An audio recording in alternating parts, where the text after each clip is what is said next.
Rail सेवाएं, अंतरराज्यीय बस सेवा मतलब एक राज्य से दूसरे राज्य में जाने वाली बसें। मेट्रो रेल हमारे यहां नहीं है, इसलिए उसका जिक्र करने की आवश्यकता नहीं है। हमारे राज्य के नागरिक दूसरे राज्य में नहीं जा सकेंगे, सभी स्कूल बंद रहेंगे, कॉलेज, कोचिंग संस्थान, प्रशिक्षण संस्थान ऑनलाइन अध्ययन को छोड़कर ऑनलाइन अध्ययन किया जा सकेगा। स्वास्थ्य, पुलिस, शासकीय अधिकारी, स्वास्थ्य कर्मी, लॉकडाउन में फंसे लोगों हेतु आवश्यक हॉस्पिटैलिटी सेवाओं को छोड़कर अन्य सभी हॉस्पिटैलिटी सेवाएं प्रतिबंधित रहेंगी। Cinema, shopping mall, gym, swimming pool, sports complex, मनोरंजन पार्क, थिएटर, बार या अहाता, ऑडिटोरियम, सामुदायिक भवन और इसके समरूप अन्य स्थान, ये सब प्रतिबंधित रहेंगे। सभी प्रकार के सामाजिक, राजनीतिक, खेलकूद संबंधी, साहित्यिक, सांस्कृतिक एवं धार्मिक कार्यक्रम एवं गतिविधियां, इसकी अनुमति नहीं होगी। सभी धार्मिक स्थान, पूजन स्थल एवं धार्मिक समारोह नहीं होंगे। सभी जोन्स में ध्यान से सुने, क्योंकि सीनियर सिटीजन को इस वायरस से खतरा ज्यादा होता है। इसलिए 60 साल से ज्यादा आयु के नागरिक, दिव्यांग, गर्भवती बहनें और 10 साल से कम उम्र के बच्चे ये घर पर भी रहेंगे। मेरे बुजुर्गों और मेरे छोटे छोटे भांजे भांजियों, आपको अपनी सुरक्षा के लिए अपने घर में ही रहना है। आवश्यक कार्य या स्वास्थ्य संबंधी कारणों से ही अत्यावश्यक कार्य जैसे चिकित्सा संबंधी, तो ही इनमें से कोई घर के बाहर जा सकेगा। शाम 7 बजे से लेकर सवेरे 7 बजे तक अत्यावश्यक सेवाओं को छोड़कर लोगों का आवागमन प्रतिबंधित रहेगा। कृपया करके शाम 7 बजे से लेकर सवेरे 7 बजे तक कोई घर से ना निकले। ये पूर्णतः प्रतिबंधित गतिविधियां हैं। अब इसके अतिरिक्त रेड जोन में कंटेनमेंट एरिया के बाहर, ध्यान से सुनिए, रेड जोन में कंटेनमेंट एरिया के बाहर निम्न गतिविधियां संचालित की हैं। लोगों का आवागमन केवल उन गतिविधियों के लिए हो सकेगा जिसकी अनुमति हो। 4 पहिया वाहन में अधिकतम 3 लोग, 1 ड्राइवर और 2 यात्री ही बैठकर जाने की अनुमति होगी। इससे ज्यादा नहीं जा सकेंगे। विशेष आर्थिक क्षेत्र सेज SEZ की गतिविधियां चालू होंगी। निर्यात इकाइयां मतलब ऐसी यूनिट जो अपने उत्पादन का एक्सपोर्ट करती है वो चालू रहेंगी। औद्योगिक क्षेत्र एक्सेस कंट्रोल के साथ चालू रहेंगे। अत्यावश्यक वस्तुओं और सेवाओं के निर्माता।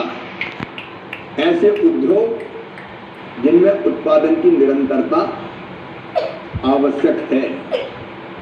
सूचना प्रौद्योगिकी, हार्डवेयर निर्माण इकाइयां, जूट उद्योग, पैकेजिंग इकाइयां, नगरीय क्षेत्रों में निर्माण कार्य जिसमें केवल स्थानीय श्रमिकों या अमले का उपयोग हो, नवकरणीय ऊर्जा से संबंधित परियोजनाएं, ग्रामीण क्षेत्रों में सभी निर्माण की गतिविधियां जो ग्रामीण क्षेत्र हैं, कंटेनमेंट जोन एरिया के बाहर, वहाँ सब तरह के निर्माण की गतिविधियां जैसे मनरेगा के काम या बाकी निर्माण के काम वो सब चालू रह सकेंगे।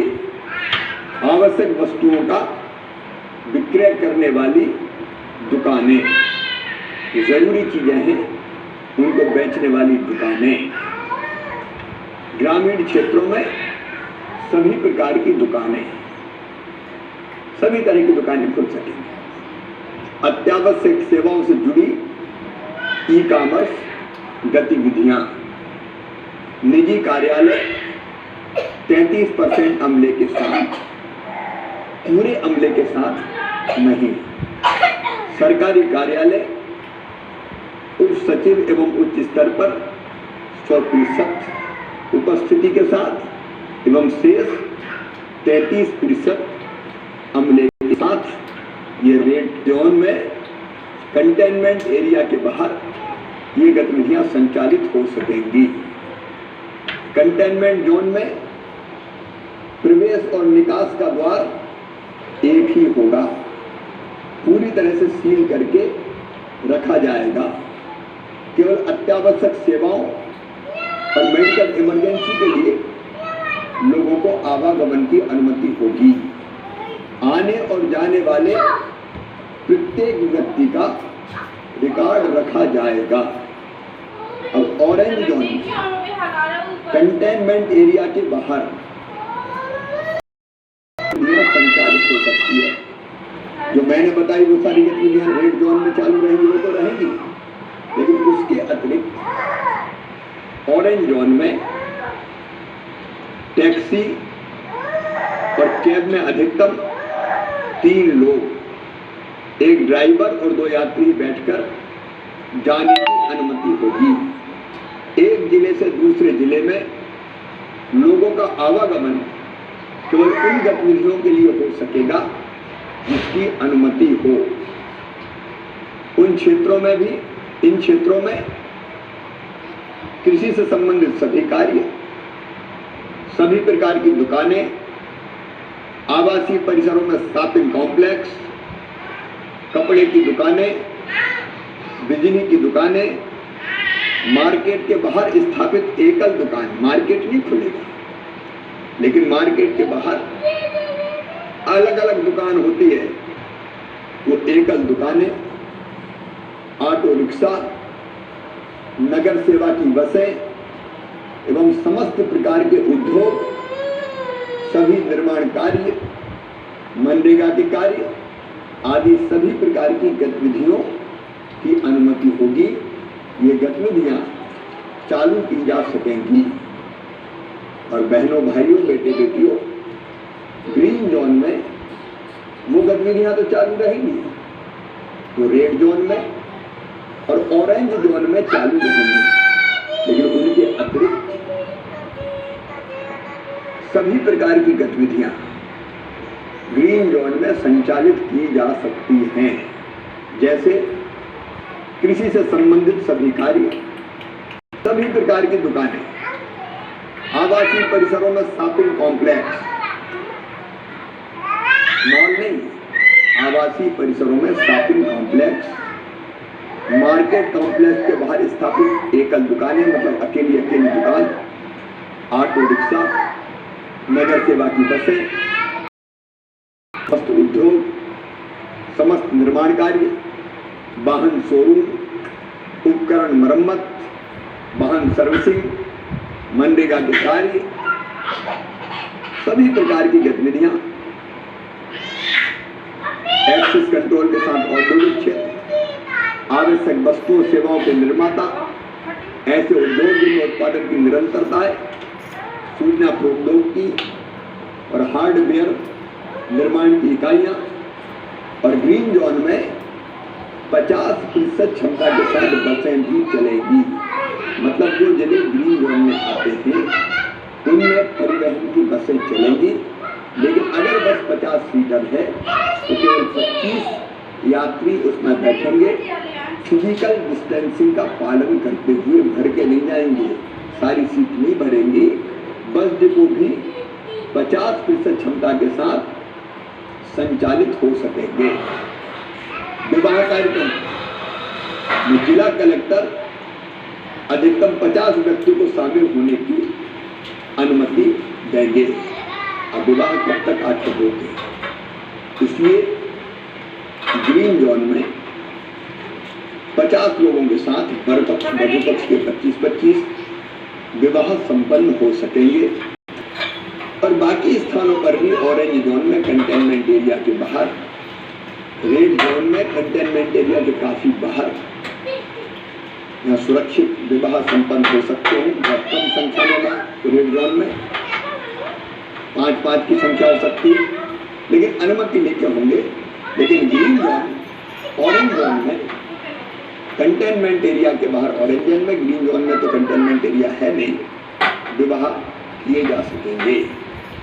अंतिम संस्कार में अधिकतम शामिल होने की अनुमति होगी।